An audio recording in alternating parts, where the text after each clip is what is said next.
Vamos lá, meus irmãos, vamos lá, continuando aqui nosso 8º dia de aula de Teologia Sistemática 4, Antropologia, Pneumatologia. Hoje é o nosso 3º dia de Pneumatologia.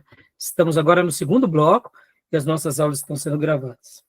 Continuando aqui, acabamos, de ler aqui que ele, no caso, o Espírito Santo, dá evidências da presença de Deus. E agora vamos para o 3º ponto, que é orientar e dirigir o povo de Deus, ou seja, o Espírito Santo, ele orienta e dirige o povo de Deus, tanto durante a revelação, quanto também na história do povo de Deus, tá bom? Só que antes de entrarmos aqui no livro-texto, deixa eu mostrar aqui para vocês, irmão, só o que a Beatriz há pouco tinha perguntado, os capítulos, que a gente vai ter que estudar. Olha só, rapidinho aqui. Deixa eu mostrar para vocês a ementa, só para lembrar que essa ementa de pneumatologia e de história eclesiásticas, Aí, até abrir a ementa anterior, temos uma ementa nova. Mas aqui é o mesmo roteiro, Deixa eu mostrar aqui, ó. A obra do Espírito Santo, Gruden, aí eu ponho Gruden, capítulo 30, Bancroft e Erickson, porque eu indico vocês lerem também o que fala do Espírito Santo no livro do Bancroft e do Erickson, ou seja, a obra do Espírito Santo, ou a pessoa do Espírito Santo. Então, fica aqui, a dica. Aí a gente pode ver, ó, ainda dentro do Bancroft, temos aqui a natureza do Espírito Santo e os nomes do Espírito Santo. Hoje eu quero fazer algum apontamento sobre isso. E dentro do Erickson temos a pessoa do Espírito Santo, que dá uma ideia bem parecida aqui com a do Gruden. Então percebam, a gente vai estar trabalhando ainda aqui. Aí depois vamos para o batismo e plenitude no Espírito Santo, que é no Gruden, capítulo de número 39, e os dons do Espírito Santo no Gruden, que é o capítulo 52 e 53, tá bom? Então, é exatamente isso que a gente vai trabalhar, durante esses dias. Tá bom, meus irmãos? Alguma pergunta? Algum acréscimo? Então, só recapitulando, para que vocês peguem firme na leitura, tá bom? Então, vamos voltar lá para o material, para o livro-texto, Vamos voltar para a gente seguir. Eu vou tentar dar uma apressada agora aqui com vocês. Vamos lá. O Espírito Santo, ele guia e dirige o povo de Deus. Leia para mim, irmã Miriam, na página 536, 536, o último parágrafo. Sim. Dá para ouvir? Dá para ouvir, dá para ouvir. Ele guia e dirige o povo de Deus. A Bíblia dá muitos exemplos de direção direta do Espírito Santo para várias pessoas. De fato, no Antigo Testamento, Deus disse que era pecado o povo entrar em aliança com outros, quando esta, segundo o Senhor, era a aliança. Não pelo meu espírito. Isaías 31. Aparentemente, as pessoas estavam decidindo com base em sua própria sabedoria e senso comum, em vez de buscar a direção do Espírito Santo de Deus antes de fazer essas alianças. No Novo Testamento, o Espírito Santo guiou Jesus ao deserto para o seu período de tentação. Está lá em Mateus 4:1 e Lucas 4:1. Na verdade, essa direção do Espírito Santo era tão forte que Marcos chega a dizer: e logo o Espírito o impeliu para o deserto. Em Marcos 1:12. Olha só, meus irmãos, eu não sei se vocês já notaram, desses 3 textos aqui citados, tanto de Mateus 4:1, Lucas 4:1 e Mateus 1:12, o texto é contundente de dizer que foi o Espírito Santo que leva Jesus ao deserto para ser tentado pelo diabo. Jesus não vai se encontrar com o diabo, mas é o Espírito Santo que o impele, que o guia. Em outras palavras, aqui a gente entende que o próprio Espírito Santo estava permitindo Jesus passar por essa prova. Lembra? A gente já aprendeu? Deus não nos tenta, Deus nos prova. E aqui, como ele menciona o Gruden, lá em Marcos 1,12, mostrando que o Espírito Santo era tão forte que Marcos chega a dizer, e logo o Espírito impele, dando essa ideia. Então, percebam que tanto no Velho Testamento quanto no Novo Testamento, nós notamos, sim, esse cuidado e essa direção, essa maneira de guiar cada servo de Deus. E assim sempre foi na história da igreja, e assim é conosco até hoje. Sempre Deus nos dará um direcionamento. E quem faz isso conosco é o Espírito Santo. Por isso que as Escrituras vão dar ênfase para que não entristeçamos o Espírito Santo, para que não nos afastemos dele. E essa é uma ênfase bem contundente, tá bom, meus irmãos? Continuando aqui, Miriam, leia para mim agora a página 537, no primeiro, segundo, terceiro parágrafo, bem no meio da página aí, ó. Mas, na grande maioria dos casos... Mas, na maioria dos casos, a direção e a orientação pelo Espírito Santo não são nem de longe tão dramáticas. As Escrituras falam antes de uma orientação pelo Espírito Santo no dia a dia. Os cristãos são guiados pelo Espírito Santo. Está em Romanos 8,14, Gálatas 5,18. E andam segundo o Espírito. Romanos 8,4, Gálatas 5,16. Ora, é possível entender que Paulo está se referindo aqui somente à obediência e às ordens morais das Escrituras. Mas essa interpretação parece bem improvável, especialmente porque todo o contexto trata de emoções e desejos que percebemos de modo mais subjetivo, e porque Paulo constata aqui o ser guiado pelo Espírito com o seguir os desejos da carne ou da impureza pecaminosa. E aí vem o texto, né? Então percebam nessa primeira frase que a irmã leu nesse parágrafo. Mas na grande maioria dos casos, a direção e a orientação pelo Espírito Santo não são nem de longe tão dramáticas, dando aquela ideia. Meus irmãos, a gente não precisa ver um milagre para poder dar ouvido ao Espírito Santo. A gente não precisa passar por um terremoto, por um tufão, ou ter ali um livramento sobrenatural para a gente notar o Espírito Santo. As Escrituras vão dar essa ênfase no dia a dia, como há pouco, no primeiro módulo, eu mencionei, na vida ordinária, na vida regular. Ser um cristão regular já é uma bênção. Como assim, pastor? Quero usar aqui algo que eu sempre ensino à igreja, que eu gosto de dar como uma referência. No tênis, um jogador, né, profissional, por exemplo, para ele ter ali os seus êxitos, ele tem que ser um jogador regular. Se ele for um jogador regular, é óbvio que dentro daquela linha, ele já está indo muito bem. O problema é quando ele não é mais regular. No tênis, que é uma disputa de dois atletas, um contra o outro, muitas vezes o outro não precisa nem jogar melhor do que eu. Basta ele perder para ele mesmo. Em outras palavras, tem vezes que, sendo cristãos regulares, a gente já está num caminho de êxito, um caminho espiritual. O que é um cristão regular? É um cristão que pratica aquilo que nós chamamos, né, de mandamentos recíprocos, de uma manutenção da fé.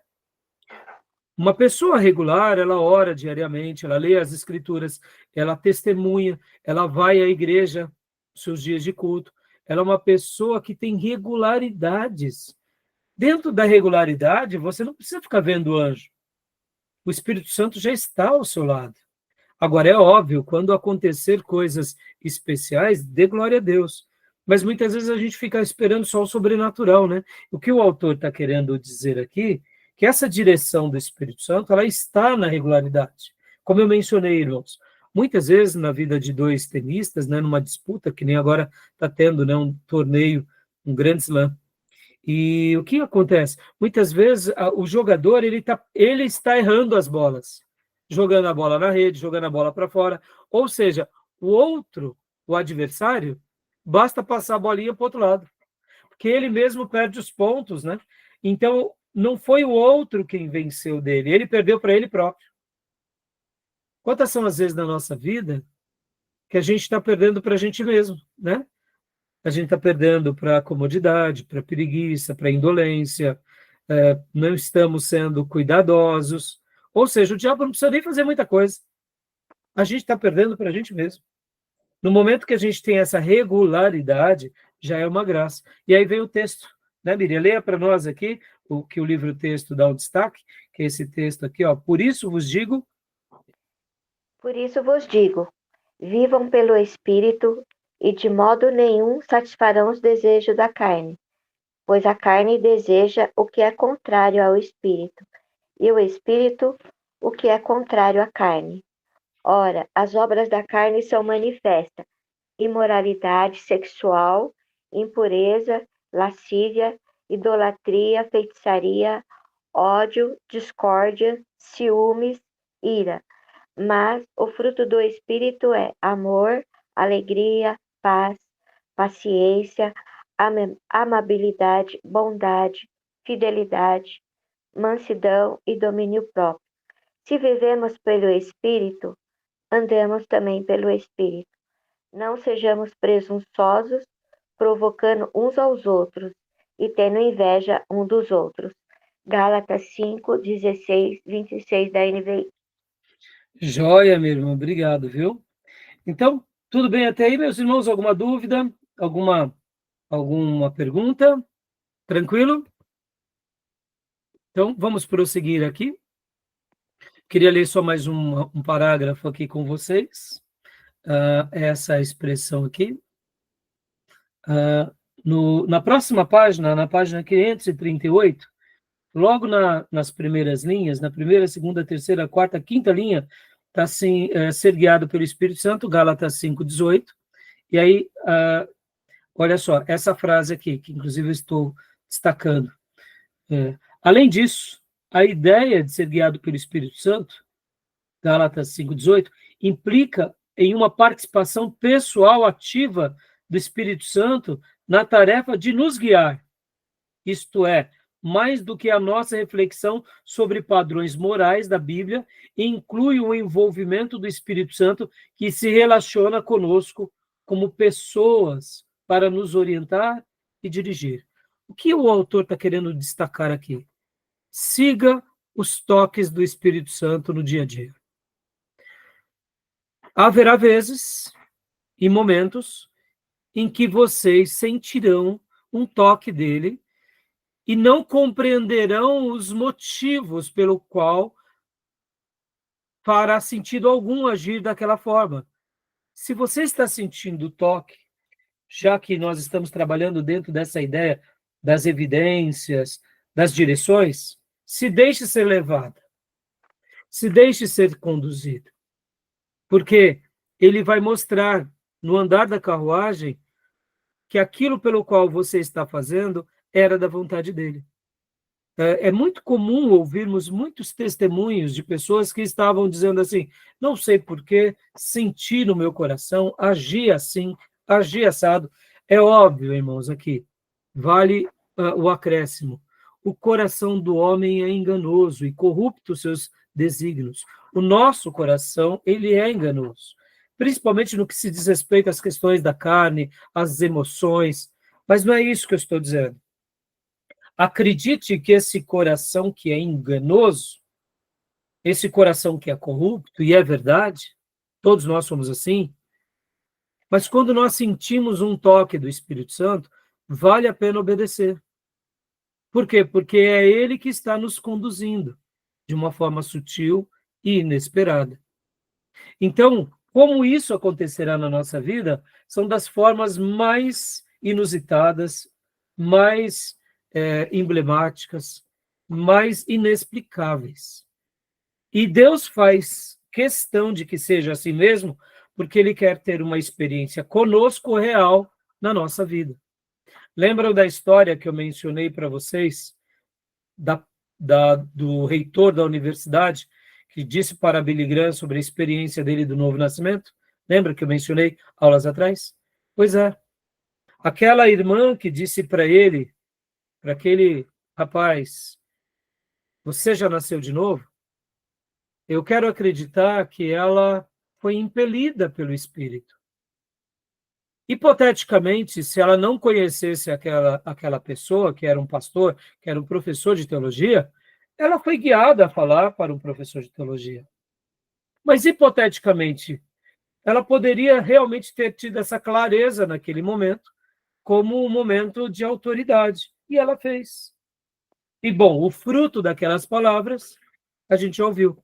Aquele reitor chegou na faculdade, pegou João 3, leu a Bíblia sobre a passagem de Nicodemos e orou, dizendo a Deus: Senhor, se até hoje eu não nasci de novo, eu quero nascer de novo. E ele teve uma experiência, a partir daquela oração, a vida dele foi mudada. Ou seja, houve um toque do Espírito Santo naquela irmã negra no ônibus. E houve um consentimento dele. Muitas coisas acontecerão assim conosco. De que dimensão, pastor? Podem ser das formas mais variadas.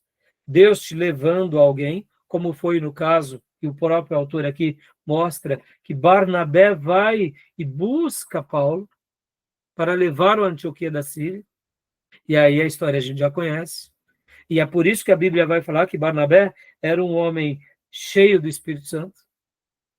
Por quê? Olha o que ele fez, irmãos.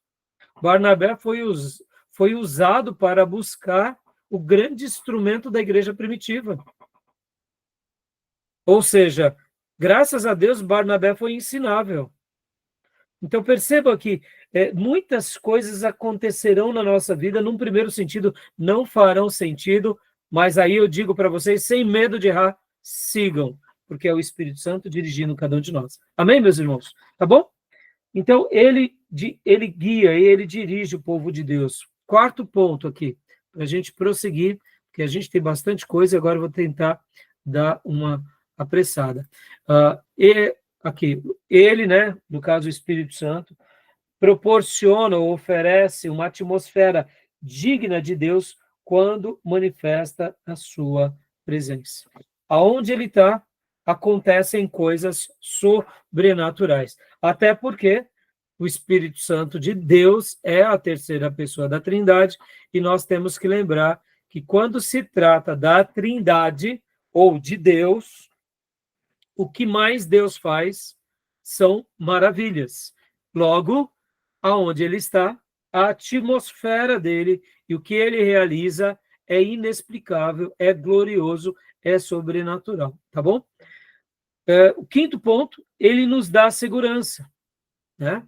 Mais uma vez aqui, o Espírito Santo, além de nos conduzir e proporcionar uma atmosfera piedosa, poderosa, né? uma atmosfera onde Deus se manifesta na sua presença, ele, além de tudo isso, ele nos dá segurança, ele concede-nos segurança, né? E a gente pode ver, mais uma vez, que, como está aqui nessa última frase, né?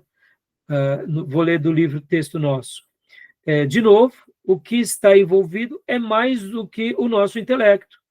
O Espírito trabalha para nos dar segurança no nível subjetivo da percepção espiritual e emocional. O que o nosso irmão Gruden está querendo dizer? Siga aquela orientação. Obedeça. Porque ele vai te dar segurança. Eu sei que aqui há algumas exceções, porque quando falamos segurança, pensamos naquela segurança igual à da vida, né? Eu estarei seguro, eu não sofrerei. E em alguns casos, esses eleitos podem até sofrer. Aqui, no caso, a segurança seria aquela segurança dos braços eternos de Deus, né? Porque é bem possível que alguns de nós soframos por sermos cristãos. O verdadeiro evangelho nos ensina ele de forma plena. Nesse evangelho adoecido dos nossos dias, em que é um evangelho água com açúcar, ou como alguns autores já chamaram, de evangélico autêntico a evangelho sintético, né? Não fala sobre o sofrimento. E quando fala sobre o sofrimento, atrela ao sofrimento ao pecado. E nós devemos distinguir isso. Sim, existe aqueles que sofrem por causa do pecado, mas existem também aqueles que sofrem porque eles estão sendo provados como o ouro no crisol, na semelhança dos apóstolos, na semelhança de uma igreja perseguida. Sejamos honestos, nenhum de nós jamais quer passar por experiências assim. Mas se Deus nos permitir, é porque seremos eleitos e preparados para suportar a dor e, no meio da dor, ou quem sabe da morte, até mesmo glorificar o Senhor com esse fim, que não será um castigo, como muitos podem achar, mas é uma eleição regada de privilégios, porque suportaremos esse momento e não negaremos o amado da nossa alma. E quando partirmos, nós seremos como sementes que gerarão muitos frutos. Podem ver que todo mártir ou todo aquele que sofre, e Deus permite, e esse é um sofrimento não do pecado, mas é um sofrimento da provação, eles se tornam sementes vivas do Espírito Santo sendo colocados nessa terra, que germinarão e produzirão muitos frutos.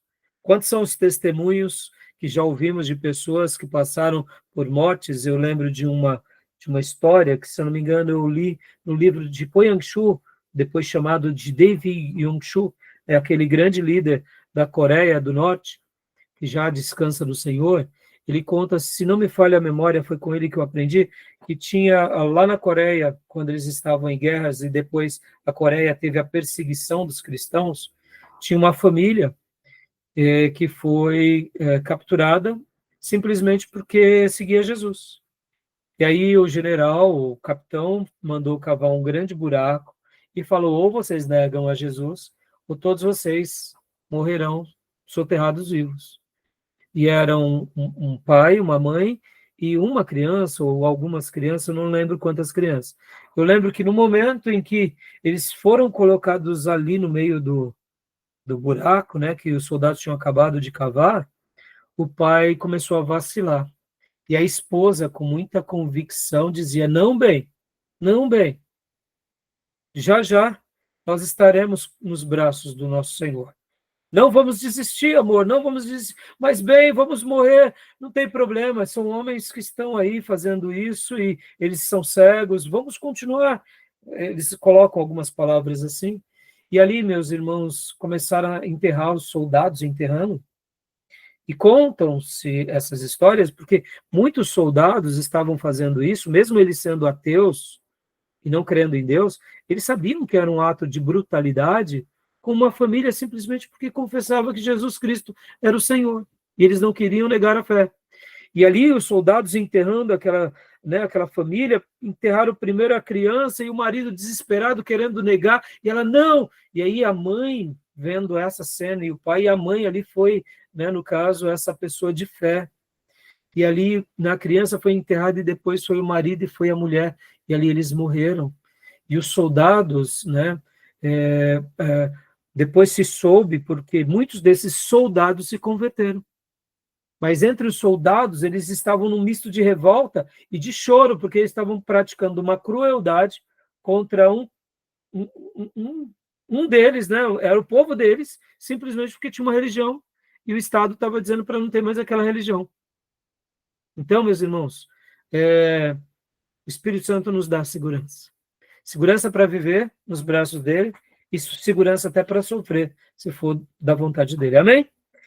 Claro que não queremos isso para nós, mas saiba que ele nos ajuda nessa caminhada. Sexto ponto, o Espírito Santo nos ilumina. A gente já comentou bastante, já fiz a diferença aqui para você sobre a questão da revelação e da iluminação no bloco anterior, mas leia para nós, irmã Elisângela, apenas aqui as primeiras linhas, né? Até João. Pode ler no seu livro texto. Na nossa página é página 539. No livro texto da irmã é o sexto, tá? Então eu não sei qual página é da nova edição. 868. 868. Então leia essas linhas para nós, irmã, por gentileza. Ele ensina e ilumina. Outro aspecto da obra reveladora do Espírito Santo é o ensino de certas coisas ao povo de Deus e a iluminação desse povo para que possa entendê-las. Jesus prometeu essa função pedagógica especialmente aos seus discípulos quando lhes disse: o Espírito Santo vos ensinará todas as coisas e vos fará lembrar de tudo o que eu vos tenho dito. João 14, 26. Dá uma pausa até aí. Só um minutinho, por gentileza. Perceba, meus irmãos, o Espírito Santo é o maior pedagogo que existe entre nós. Assim como Jesus era chamado de mestre ou Raboni, o Espírito Santo também é mestre e também é Raboni. E percebam que, além de ensinar, ele nos faz lembrar de tudo que aprendemos dele, ou seja, de Jesus. Para que eu possa ser recordado, eu preciso primeiro aprender, logo, o estudo. Eu estudo, e aí ele resgata, e ele introjeta, e ele acomoda dentro de mim, e em algum momento, o professor bendito, o grande pedagogo supremo, que é o Espírito Santo, ele nos ensina. E aqui deixa eu fazer um adendo, tá? Eu, particularmente, acredito que, assim como o Espírito Santo nos faz lembrar de tudo o que aprendemos sobre Jesus, tudo o que Jesus nos ensinar na nossa vida, que irá glorificar a Deus, o Espírito Santo também pode nos fazer lembrar. Porque, afinal de contas, mesmo que aparentemente aquilo que a gente tem aprendido não seja sagrado, como um texto sagrado, uma revelação sagrada, a nossa vida está a serviço de quem? Do sagrado. Então, mesmo que eu aprenda cálculo, é um cálculo para glorificar ao Senhor. Se eu aprendi ciência, a ciência, mesmo não sendo, num primeiro momento, uma revelação especial, não deixa de ter sido um presente de Deus para nós. Por quê? Porque tudo que é bom, tudo que é agradável, tudo que é louvável, que ocupe o vosso pensamento, disse o Senhor, né, por meio de Paulo. Logo, o Espírito Santo pode nos fazer lembrar de tudo aquilo que a gente aprendeu. Ou seja, não somente do que é sagrado, mas do que será útil e que terá um propósito na nossa vida, até na nossa profissão, até no nosso esporte, até no nosso entretenimento. Tá bom, meus irmãos? Porque vocês hão de convir comigo que nós não podemos fazer uma diferença entre o santo e o profano. Se eu sou de Deus, tudo que eu tenho e possuo não é profano, é santo. A casa é santa. Os negócios são santos. A empresa é santa. Porque vivemos para a glória de Deus. Porque, de fato, nada do que temos é nosso. É dele. Não é assim? Os meus recursos, as minhas casas, os meus bens não são meus. Só sou um mordomo dele. Aliás, até o meu corpo não é meu. Moramos de aluguel, como disse Calvino, e ainda pagamos um aluguel muito barato. Então, se o Espírito Santo nos lembra do que é sagrado, por que não nos lembraria das coisas da nossa vida que servirão para glorificar a Deus? Então, eu particularmente acredito nisso, tá? Eu sei que o texto ele é enfático, dizendo, nos ensinará e nos fará recordar de tudo aquilo que vos tenho dito. Mas eu acredito que tudo que é útil, bom, foi algo que o próprio Deus nos ensinou via vida, via um professor, via experiência, porque a nossa vida é para a glória de Deus. Não é assim que a gente quer viver? Então, que a gente possa ser ensinado e recordado por Ele. Então, agora, irmã, leia para nós aqui o próximo parágrafo. A obra iluminadora. Por favor. A obra iluminadora do Espírito Santo é vista no fato de que ele nos capacita a entender. Não temos recebido o Espírito Santo do mundo, mas o Espírito que vem de Deus, para que entendamos as coisas que Deus nos deu gratuitamente. 1 Coríntios 2:12. Por isso, a pessoa natural não aceita as coisas que vêm do Espírito de Deus. Mas a pessoa espiritual julga todas as coisas. 1 Coríntios 2, 14 e 15. Devemos orar para que o Espírito Santo nos conceda a sua iluminação e, desse modo, nos ajude a entender corretamente quando estudamos as Escrituras ou quando avaliamos situações em nossa vida. Embora não mencione especificamente o Espírito Santo, o salmista orou por essa iluminação, quando pediu a Deus: abre os meus olhos para que eu contemple as maravilhas da tua lei. Salmo 119, 18. De modo semelhante, Paulo orou pelos cristãos de Éfeso e arredores. Que é o texto que nós já tínhamos lido no bloco anterior, né, de Efésios 1, do 17 ao 19, onde ele pede para que haja sabedoria e revelação no pleno conhecimento dele e iluminando os olhos do nosso coração. Então, obrigado, minha irmã. Tudo bem até aí, meus irmãos? Então, ele nos ilumina, meus irmãos. E aqui, meus irmãos, olha, não tenham medo, tá? Não tenham medo de seguir as orientações do Espírito Santo. Quando Deus iluminar, e deixa eu dar um adendo aqui também. Abram as Bíblias de vocês em Colossenses 3,15. Colossenses 3,15. Olha só que legal, esse texto, ele é maravilhoso. Colossenses 3,15. Percebam aqui, nessas palavras, como elas são contundentes sobre essa questão. Ó, vou compartilhar aqui com vocês. Colossenses 3,15. Pode ler na Bíblia de vocês aí, qualquer versão, ou aqui na Bíblia que eu estou compartilhando com vocês. Um irmão, uma irmã, pode ler para nós, por gentileza? Vou ler, então. Por favor. E a paz de Cristo, para a qual também foste chamado em um corpo, domine em vossos corações e sejam agradecidos. Ó, e a paz de Cristo. Vamos traduzir aqui aquilo que o salmista dizia: não retires de mim o gozo da salvação, ou a alegria da salvação, ou, como a gente poderia dizer também, a presença do Espírito Santo, porque tudo isso é atribuído dentro de nós por meio do Espírito Santo. Podem ver que esse termo, né, a paz de Cristo, o que nós entendemos como a paz de Cristo? Essa certeza de que estamos na presença dele. Em outras palavras, aqui o texto não está necessariamente falando do Espírito Santo diretamente, mas está falando de uma paz que excede todo entendimento. E quem é que coloca essa paz em nós? É o Espírito Santo. Então, o que acontece? Nessa versão, né, diz: e a paz de Cristo, para a qual também foste chamados em um corpo, domine em vossos corações e sede agradecidos. Peguem outras versões, irmãos.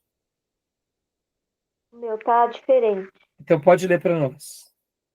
Seja a paz de Cristo o árbitro em vosso coração, a qual também foste chamado em um só corpo, e sede agradecidos. Então, eu gosto mais dessa versão, né?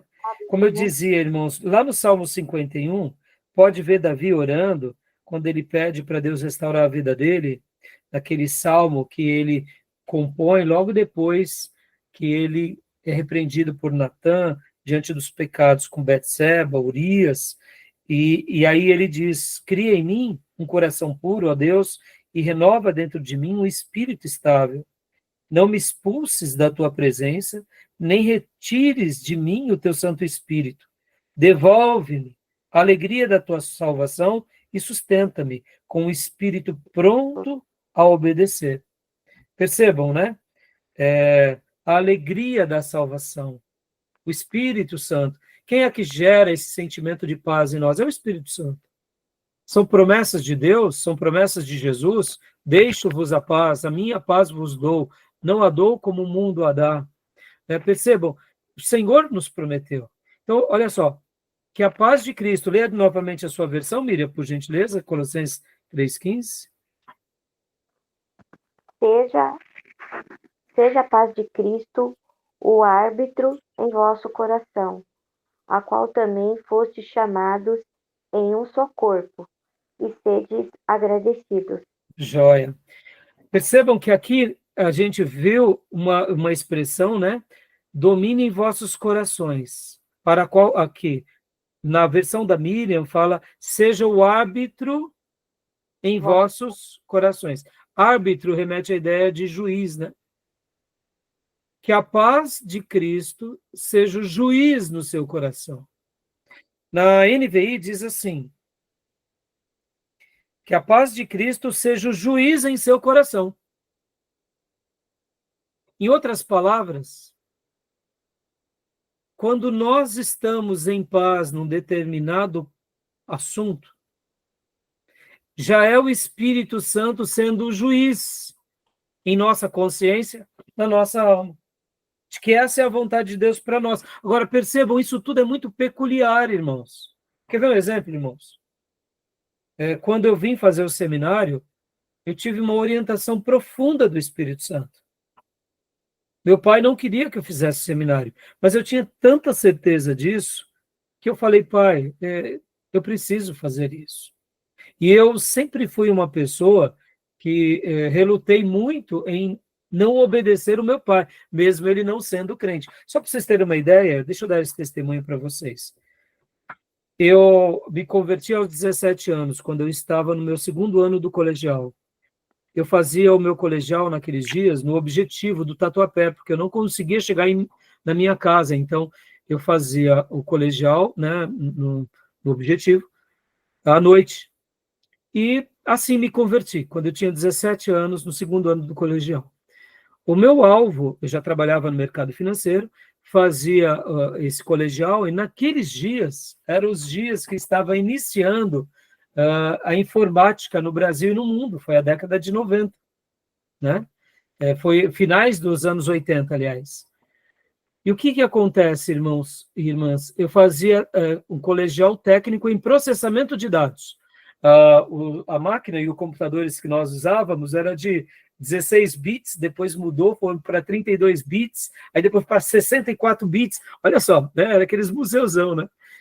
Aí nós fazíamos ali, então era tudo muito novo, eu poderia enveredar por esse caminho tecnológico, mas eu já estava no mercado financeiro, eu já era operador de pregão, e eu lembro, irmãos, que do dia para a noite, o que eu almejava de fazer? Eu falava assim, bom, eu estou aqui no colegial, logo depois que eu terminar o colegial, ou eu vou para a área de informática, mas mais, como eu trabalho no mercado financeiro, eu devo fazer engenharia, porque o mercado financeiro sempre gostou muito de engenheiro. Ou se não, economia, alguma coisa assim. Mas ali no segundo ano do colegial, eu me converti. Logo no início do terceiro ano colegial, eu me apaixonei pela Bíblia, pelos ensinos. E aquele desejo de fazer faculdade de engenharia ficou sendo colocado em segundo plano. Quando foi chegando próximo da conclusão do terceiro ano do colegial, eu pensei, eu vou ter que fazer uma faculdade, mas eu não quero mais fazer essa faculdade. Aí eu descobri que existia teologia, mas acendeu-me em mim um desejo tão grande de fazer teologia, porque eu não sabia que as igrejas protestantes tinham seminário teológico. E eu estava numa editora, que era a editora Betel, que ficava lá na Boa Vista, ali no metrô São Bento, numa galeria, e fui lá e peguei um folheto. Quando eu vi seminário teológico, eu falei, o que é isso? Aí perguntei para as pessoas, eles disseram, é uma faculdade de teologia. Eu falei, não acredito.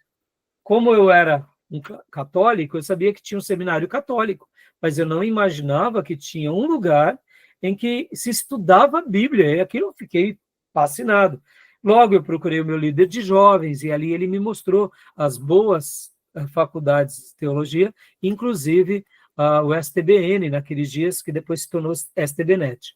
Bom, foi chegando aquele período, né? Me formei ali no terceiro colegial, foi chegando aquela fase, e agora eu vou fazer uma faculdade. Que faculdade irei fazer? E aí eu me matriculei para fazer um curso de engenharia na 9 de julho.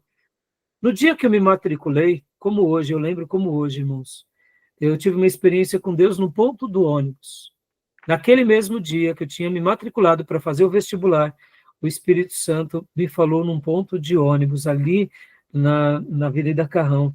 Ele disse assim para mim, eu quero que você faça teologia. E eu chorei muito, meus irmãos, mas eu chorei muito. Eu chorei muito porque foi uma voz forte. Só para vocês terem uma ideia, era à noite, eu senti um toque profundo de Deus, de descer, né, naquele ponto, que é um ponto logo depois, ali, literalmente depois ali do Terminal Carrão. Eu entrei no Terminal Carrão para pegar o meu ônibus para ir para a minha casa. Eu entrei no ônibus e eu senti no meu espírito, desce do ônibus. Eu falei, estou ficando louco. Isso foi tão forte esse toque que eu desci.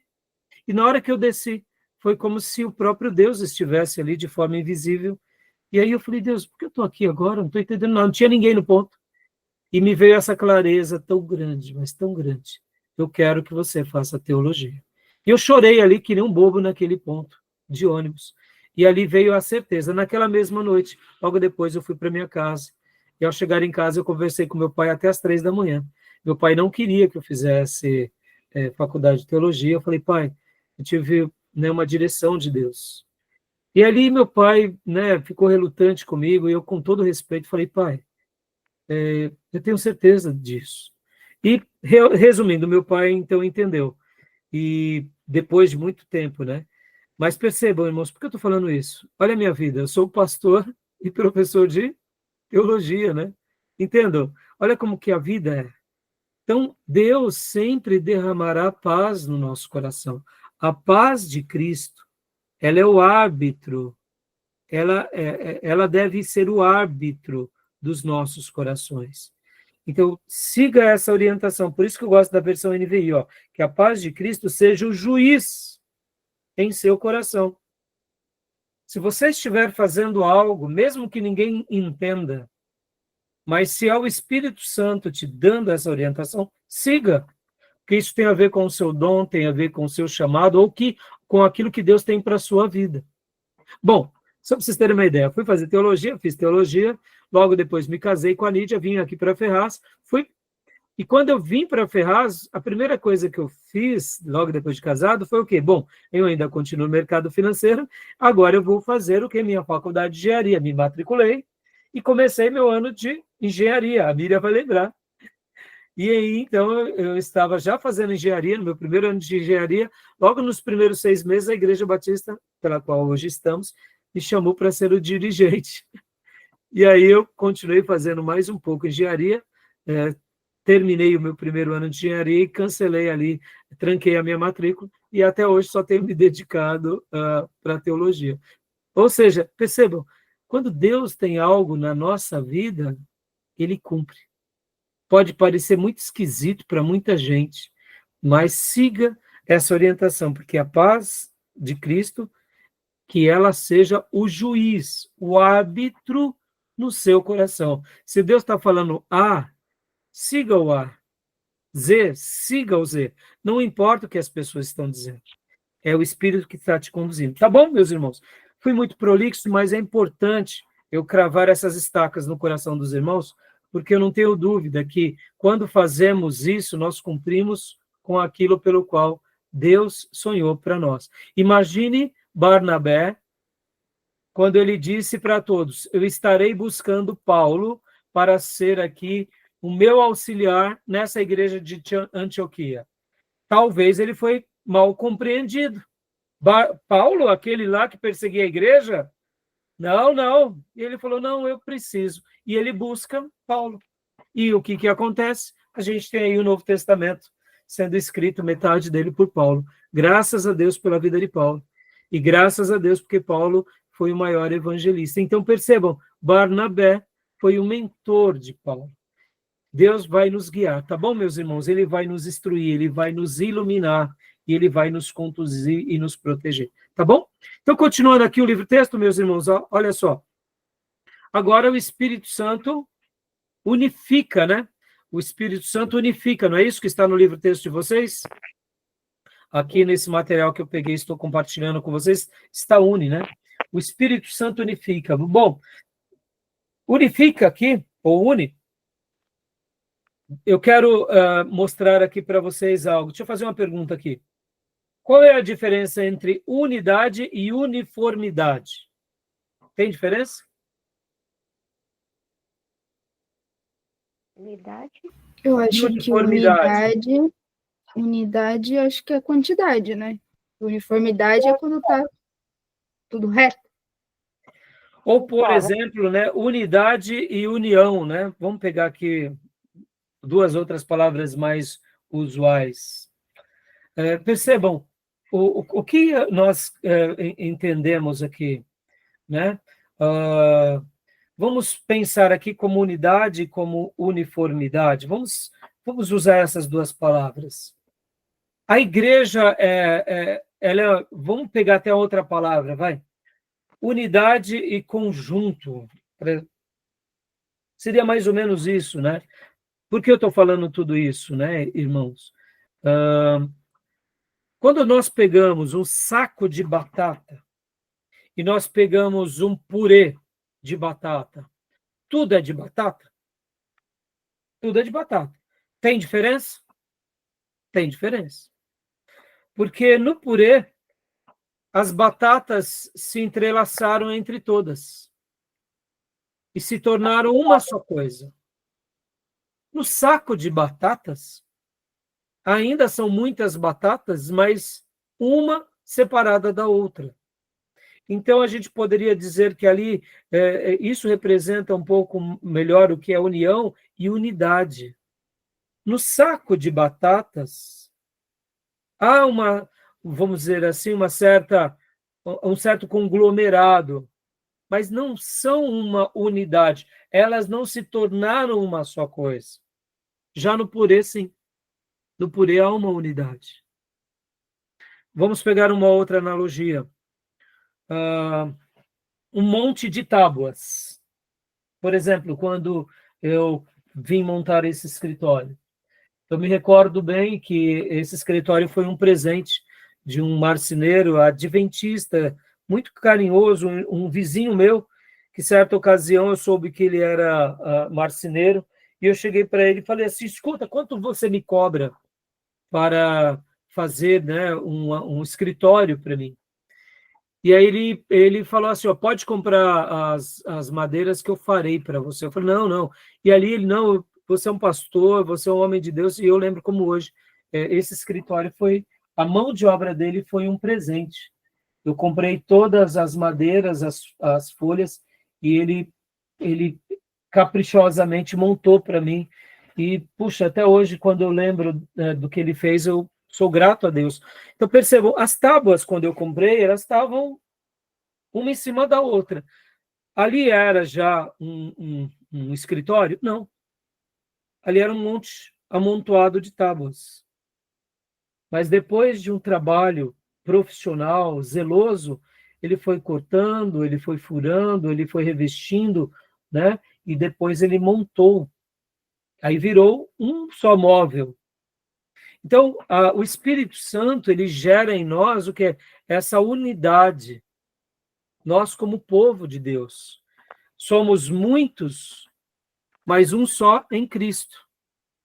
E aí onde entra um milagre da unidade, que está de forma atemporal. Pode ver que nós estamos aqui falando uns com os outros e nesse seminário, mas ao mesmo tempo nós somos um com todos os demais irmãos espalhados no planeta, pelo poder do Espírito. Quem é que nos unifica? É o Espírito.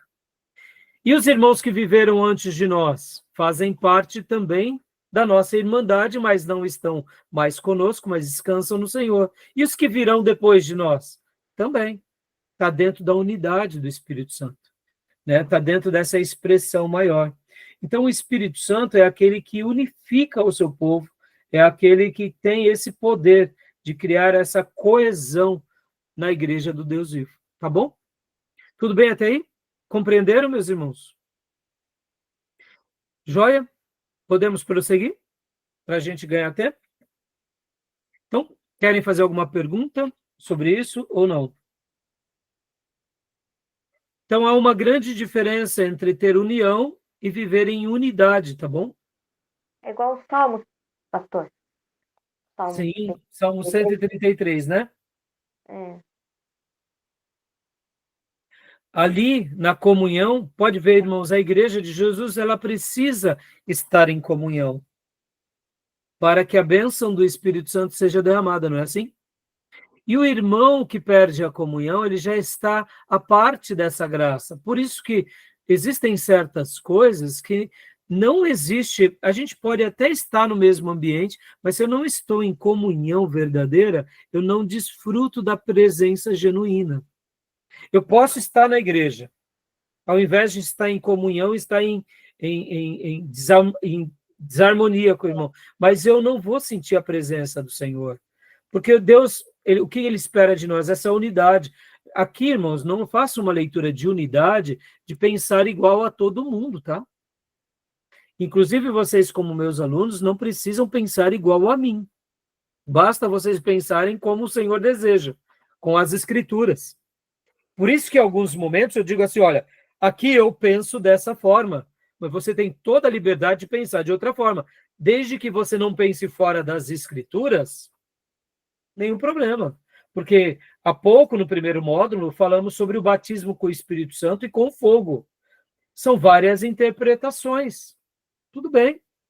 É passível de entendimento e questionável, mas desde que você não diga que ela não existe.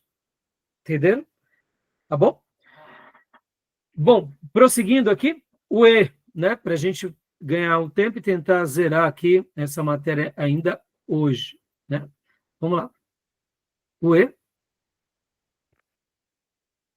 que é o Espírito Santo dá sinais mais fortes ou mais fracos da presença e das bênçãos de Deus, segundo a resposta a ele, né? Ou seja, meus irmãos, o que o nosso querido irmão Gruden, ele está dizendo aqui para nós, nesse último ponto, que é o D, né? Que o Espírito Santo sempre vai dar evidências mais fortes ou mais fracas da presença e das bênçãos de Deus sobre nós, como uma resposta a ele. Como assim, pastor? Vamos lá. Vamos aplicar aqui de forma bem prática. Ir à igreja é da vontade de Deus ou não? Chover no molhado, né? Mas, de repente, o irmão fala assim, pastor, eu não preciso de ir na igreja todo domingo. Tá bom. Então, aí o irmão chega assim, né, com a macaca e diz, pastor, eu sou obrigado a ir para a igreja? Irmão, ninguém é obrigado, né? Não, irmão. Você não é obrigado. Porque, não, se o senhor falar que eu sou obrigado, eu vou, né? Ou seja, vai armado. Aí eu digo para você, aí ele ainda faz essa pergunta. Então quer dizer que se eu deixar ele para a igreja, eu vou para o inferno, pastor? Olha só. Aí o que a gente, com sabedoria, deve dizer? Falar, irmão, o desejo de Deus é que você esteja na igreja, porque lá em Hebreus está escrito, não deixemos de congregar, como é costume de alguns. Antes, exortemo-nos, admoestemo-nos, porque o dia está próximo, ou seja, desde a igreja apostólica, tinha aqueles que não queriam ficar na comunhão. Tudo bem, você não quer ficar? Tudo bem, mas não é o ideal de Deus. O ideal de Deus é que você esteja. E aí o irmão, vamos ser honestos aqui, ele fica nesse chove não molha durante uns meses. E aí depois ele cai em si, ele volta durante outros meses. Quando ele faz uma avaliação, é muito simples e evidente do que, poxa, enquanto eu estava na igreja, eu estava me sentindo mais cheio do Espírito Santo. Eu comecei a faltar na igreja, eu comecei a ficar mais fraco. Ou seja, o que é isso? São as evidências mais fortes e mais fracas da presença e das bênçãos de Deus em nós. Ora, toda vez que a gente está sentindo mais toques, o que o Espírito Santo faz esperando de nós? É óbvio. E parece simples, mas esse capítulo ele é muito legal, porque muitas vezes a gente está querendo reinventar a roda, e tem vezes que Deus está querendo apenas que a gente se reorganize na vida. Vou dar outro exemplo, né? Muitas vezes a gente não está querendo ter comunhão com os irmãos porque a gente foi ferido, nós fomos traídos. E aí a gente agora não está confiando mais em ninguém, porque maldito é o homem que confia no homem. Só que o irmão só lê parte da profecia, né? Ou do profeta. E quando o profeta disse isso, ele conclui: maldito é o homem que confia no homem e que faz dele o quê? O seu braço direito. Ah, então, logo, desde que eu não seja um canhoto, né? Porque canhoto é o esquerdo, né? Mas a gente sabe que o consenso da grande maioria das pessoas é serem destros. Ser um canhoto é uma exceção. Ser ambidestro ainda é uma exceção ainda maior, né? Aquele que tem a faculdade motora igual para os dois lados, aí é mais exceção ainda, né? Pode ver, ou você é destro ou é canhoto. É difícil alguém que seja, né, ambidestro, né? Vai voltando. Maldito é o homem que confia no homem e faz dele o seu braço direito. Ora, eu fui traído pelo meu pastor, pelo meu líder, pelo meu irmão, pelo namorado, noivo, Tá bom, administre essa traição. Vira a página. Deixe quem te traiu ali no canto, se ele te pedir perdão, ótimo, agora um passinho atrás. Porque, ora, se ele te pisou uma vez, é bem provável que faça a segunda, terceira vez, né? E infelizmente, nós seremos traídos por quem amamos, por quem confiamos. Por isso que é uma traição. Não é pelo inimigo, porque do inimigo a gente espera tudo. Mas voltando. No momento que a gente é traído e a gente é decepcionado com a igreja, com o reino, o que a gente faz? A gente começa a levantar um escudo de força, a não ter mais comunhão com ninguém. Aí eu digo, quem é que está perdendo? Somos nós mesmos. Por quê? Ora, na relação da vida de comunidade, teremos dificuldades. A gente tem que saber sobrepujar essa dificuldade. A gente tem que saber vencer nessas questões e deixar cada coisa no seu devido lugar. Não estou dizendo que as cicatrizes que aquela experiência nos deu serão facilmente apagadas. Não, não é isso. Mas a gente tem que saber colocar cada ponto nos seus is. Por que eu digo isso, irmãos? Porque no momento em que eu estou numa igreja, eu preciso voltar a confiar nas pessoas, nos líderes, nos irmãos, e ter comunhão. E aí a gente vai fazendo esse exercício. Olha, eu já aprendi com o José e com a Maria. Foi doloroso com o José, foi dolorosíssimo com a Maria. Como que eu vou agir a partir de então? Eu vou ser mais cuidadoso, mais seletivo. Mas no momento que nós colocamos um campo de força e não deixamos com que nunca mais ninguém entre na nossa vida, a gente começa a perder muitas coisas, porque o ambiente de uma igreja é um ambiente de mandamentos recíprocos e de confiança e de mutualidade. A verdadeira igreja ela está para com uma vida de família, não para uma empresa. Na empresa você trabalha e recebe um salário. Na família você ama e cuida. É assim. E muitas vezes paga a conta, não é assim? E sofre. Porque o que importa é amar, é perdoar. E a igreja não é só trabalho, e não é só ser abençoado, é viver família. E pode ver que Jesus nos diz algo sobre isso, que meu pai, minha mãe, os meus irmãos são aqueles que ouvem e obedecem a minha voz, obedecem ao Pai.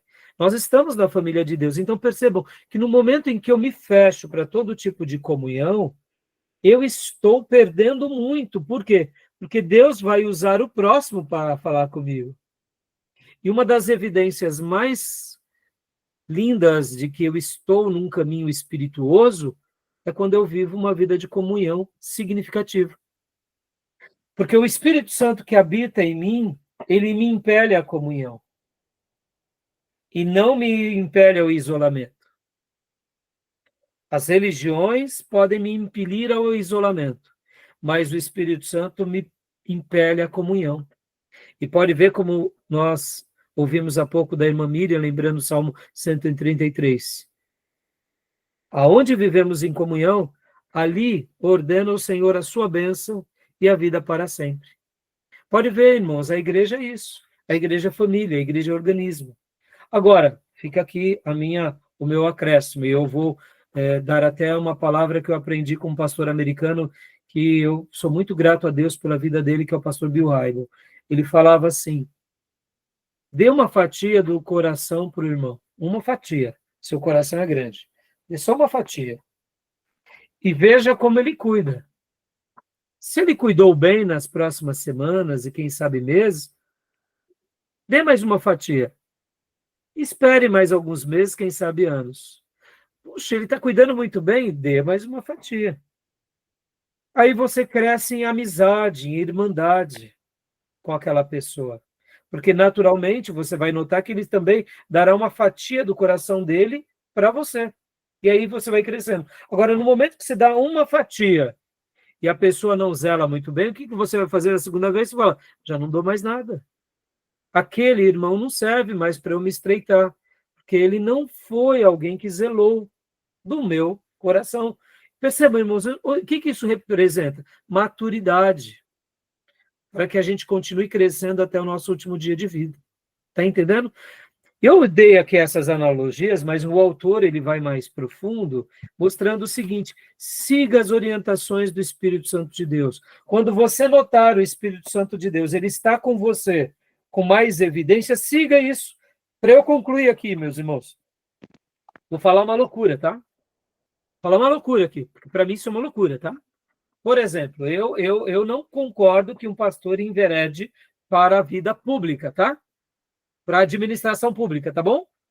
Se eu sou pastorado, eu cuido do rebanho espiritualmente. Porque quem cuida da vida pública é uma gestão de recursos da sociedade, é outra questão. Aí, por isso que muitos acabam se embolando e se perdendo. Eu não concordo. Eu sei que tem exceção. Mas vamos supor que uns de vocês aqui são separados para a vida pública. Neemias foi separado para a vida pública. José do Egito foi separado para a vida pública. Daniel foi separado para a vida pública. Então tem exceções. Tem ou não tem? Tem. Vamos lá. Você está ali na vida pública e você nota que o Espírito Santo está te usando. Por isso que eu falei que é uma coisa maluca, para mim, entendeu? Porque eu não me vejo nisso. Eu não me enxergo nisso. Aliás, se um dia eu fosse entrar na vida pública, bom, deixa eu passar aqui com toda a honestidade que eu penso, tá bom? A primeira coisa que eu ia entregar era o pastorado titular. Pastor, por quê? Porque eu acho que confunde-se uma coisa com a outra. Eu, né? Eu hoje sou o pastor presidente da igreja, sou presidente desse seminário. No entanto, a primeira coisa que eu faria era entregar a presidência de ambos. Não deixaria de ser um pastor. Mas possivelmente eu ia me dedicar mais à questão pública. Porque, irmãos, são coisas distintas.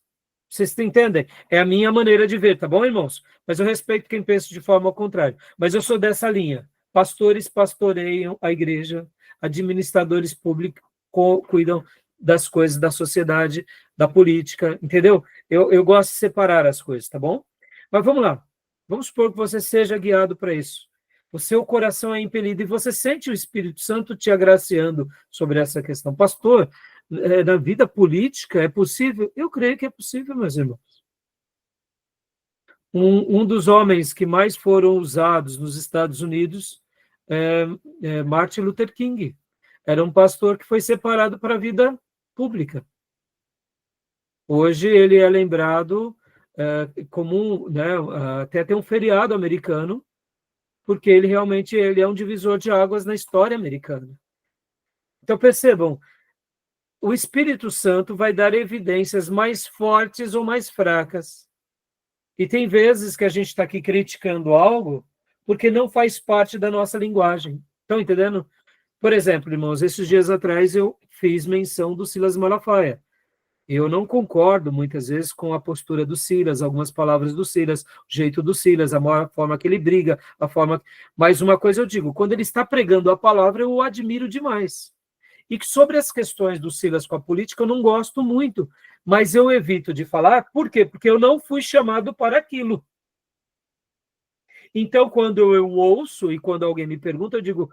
E geralmente todas as palestras que ele deu nesses últimos anos, principalmente nas tribunas políticas, eu acompanhei e digo, realmente ele falou coisas muito oportunas e com muito preparo. Então eu respeito, mesmo não concordando, eu respeito. Por quê? Porque é o chamado dele, não é o meu. Tá entendendo, irmãos? Por isso que eu evito fazer críticas. Que nem agora, né, que ele foi caçado com o seu passaporte, a maneira em que a Polícia Federal divulgou os seus dados. Meus irmãos, tudo é errado. O que está acontecendo no nosso país já é uma tirania. Está errado, não pode. Isso vale para o Silas, isso vale para um padre, isso vale para um pai de santo, isso vale para um monge budista. Não se pode fazer isso com ninguém. Então, por quê? Não é porque nós não concordamos com a pessoa que nós vamos dizer que está certo fazer qualquer coisa com a pessoa. Estão entendendo?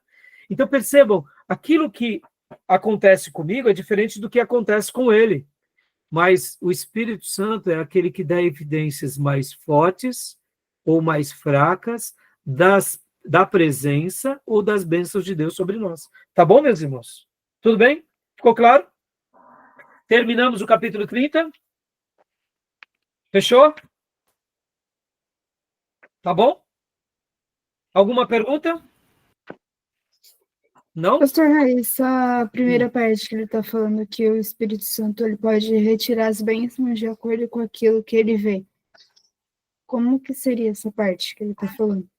Retirar as bênçãos, leia-se principalmente, Beatriz, como a presença dele.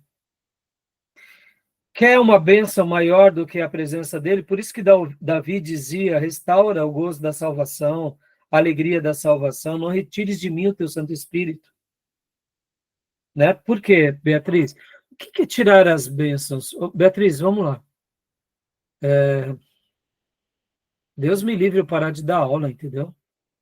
Tá louco. O que eu seria sem isso? Deus me livre eu parar de pastorear, tá louco. Eu poderia ser milionário. Tá louco. Ele me separou para isso, ou seja, eu existo para isso. No momento em que eu deixar de usufruir dos toques do Senhor sobre aquilo que Ele separou para mim, já estou perdendo as bênçãos. É óbvio que também aqui pode ter projeções maiores, né? Como é o caso de Saul, como é o caso de Sansão. Você vai perdendo aquela autoridade espiritual, porque se ele já não está mais do teu lado, você perde. Você pode até ter autoridade pelo título que você tem. Um pastor, né? Uma grande autoridade religiosa. Mas se você perdeu a presença e a comunhão doce com o Espírito Santo, você perdeu tudo. Mesmo que você tenha o título, mesmo que você seja o líder, você já perdeu muita coisa. Entendeu, Beatriz? Então, perder as bênçãos seria isso, né? Então, vamos aqui dizer, né, Beatriz? Tantas histórias bíblicas de servos de Deus que retrocederam, por exemplo, Davi, né? Davi É óbvio que ele cometia outros erros, mas não erros tão violentos, né? Quanto foram aqueles dois que ele cometeu, com Betseba, Urias, e depois no recenseamento. Mas principalmente o de Betseba e Urias. Ali ele literalmente viveu um período de trevas, né? Ele mente, ele esconde, ele assassina, ele foi injusto, ele foi infiel. Então imagina você viver todo esse dilema e ainda dormir sabendo que você cometeu.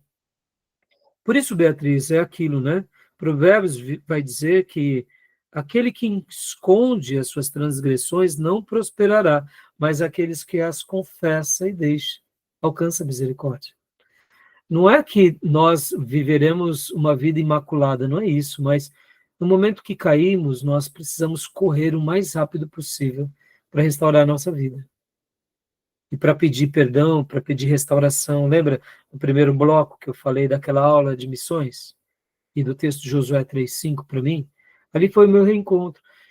Eu comecei a praticar alguns pecados. Não foram as coisas mais esdrúxulas, mas sabe quando você dá uma flertada com o abismo? Foi isso. Eu tinha sido liberto do poço. Eu fui querer olhar para o poço? Pelo amor de Deus. E aí me veio culpa, me veio sujeira, veio algumas quedas. Não precisei cair de novo no abismo. Pode ver que muitas vezes a pessoa flerta com o abismo e quando vai ver já está dentro dele, né?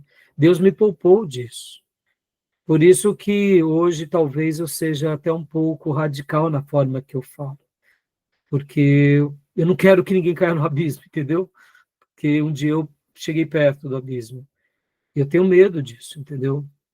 Agora é óbvio, a gente não está imune ao pecado. Então roubar as bênçãos seria realmente enterrar o talento. Perceba, quem enterra ainda tem, né?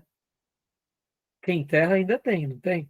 Ali é uma parábola, né? Lembra das aulas de hermenêutica? A gente tem que fazer uma interpretação baseado nas figuras de retórica, nos trocos.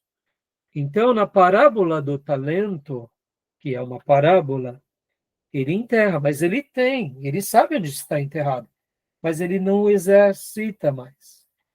Já quem exercita, é como se multiplicasse o que tem. E pode ver que essa é uma linguagem espirituosa, né? Parece que quem mais exercita o dom, recebe mais dons. Porque ele está vivendo nessa dimensão. Então, eu particularmente faço essa leitura, né? Agora, pode ter pessoas que cheguem ao extremo, Beatriz? Pode. Saul é um exemplo. Judas Iscariotes é outro exemplo. Me explica, eles, eu não consigo entender. Aí entra a discussão do predestinado e da predestinação e do livre-arbítrio, né? Nessas horas não dá para a gente entender muito, né? A gente vai ter os nossos jargões. Mas uma coisa eu sei, para mim, perder as bênçãos é sair da presença, tá bom? Irmão, você vê, a gente está demorando um pouquinho a mais, já era até para a gente encerrar. Vamos para o último bloco rapidinho? Né? Quem precisar sair, pode sair, já deu a hora, tá bom? Né? Depois vocês assistam, mas é porque é um assunto que puxa outro, né? Tá bom? Mais alguma pergunta, meus irmãos? Não? Então vamos fechar para o último bloco, para a gente não ter só 2 aulas, né? Tá bom? Eu vou fechar aqui e a gente vai abrir na sequência, tá bom?